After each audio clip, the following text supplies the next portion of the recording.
Davis, welcome to the 20th episode of Cut to the Chase. People didn't think we'll make it to 10. Here we are, 20 episodes. Brilliant achievements. Always good to be here with the man, the myth, the legend, Diego. That's yourself. Hey, look, today we're talking about, what are we talking about, Davis? We're talking about the zone of lost credibility. Tell me what that means, please. So as we know in the market that there are some headwinds and it's changing, it's evolving because markets never stay the same. The lost credibility is this. Number one, you cannot turn up with a vendor being all excited saying, Diego, I'm going to get you $2 million. And a week later, what happens with the reports? Where's the feedback? You're going, we've had buyer feedback from 1617. You lose all credibility with your vendor straight away. On the reverse side of that, as a buyer, if you're asking me what the price is and people start doing quote prices, which we all know are a thing of the past, man, they went out with the arc. But anyway, what's the quote price on this $2 million property? Oh, it's 1.5. And then you're saying it's worth more or clearly worth more than 1.5. The buyer then turns up to the auction. And if it's on the market at 1,650, you've got credibility. But when you tell someone buyer feedback or whatever you do around the quote price at 1.5 and at 1.8 or $9 million, it's not on the market and selling, you lose all credibility with the buyer. That's right. It's okay if it gets on the market and then it sells for 2.3 because that's market forces. Yeah. But that zone of lost credibility, you've got to be so careful because in my 15 years, there's plenty of times that I've got it wrong. There's plenty of times that I've said to vendors, oh, you're not going to get that price. And then lo and behold. Especially when you're the agent and you say you're not going to get that and then another agent sells it for that. Bugger.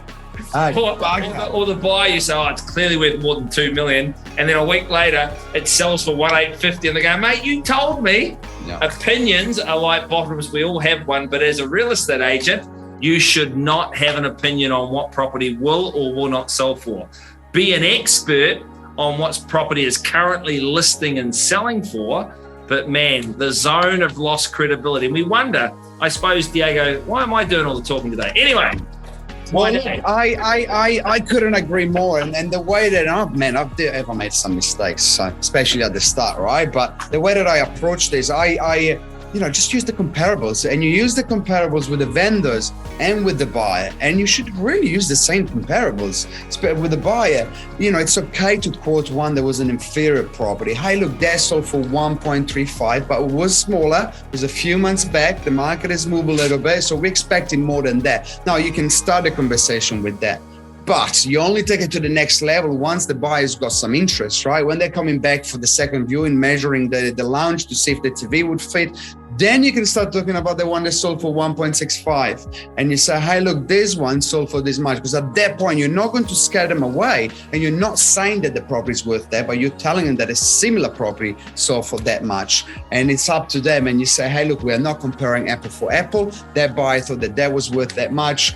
What do you think it's worth? So it's basically, you're right. Never tell them because we can be wrong and on both sides. Oh, that's what a wife says all the time.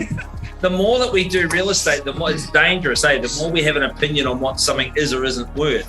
And it's so important. One of my favorite lines at the moment, Diego, ask me how much the owners want. The classic line, right? Ask me how much they want. How much they want? Well, happy to talk price with you, Diego. Do you want the low pitch? Or you want numbers that have got comparable sales, that have got some credibility? Tell me what it's really no one good. ever asked for the low pitch, right? Yeah. And because they know it, because they know everyone else has given them a low pitch. Don't do it. We're too good for that. Do I have the permission to tell you what you need to hear versus what you want to hear? That's another good one. Just ask them. I did it this morning, and the guys are, tell it to me.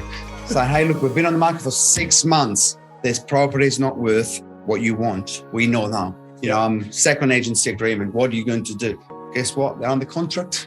Almost. Yep. So, in summary today, be very, very careful. Be aware of the zone of lost credibility. You run an auction campaign, you meet lots of buyers, lots of sellers, and no one comes back and wants to rebuy or relist with you. You've lost credibility.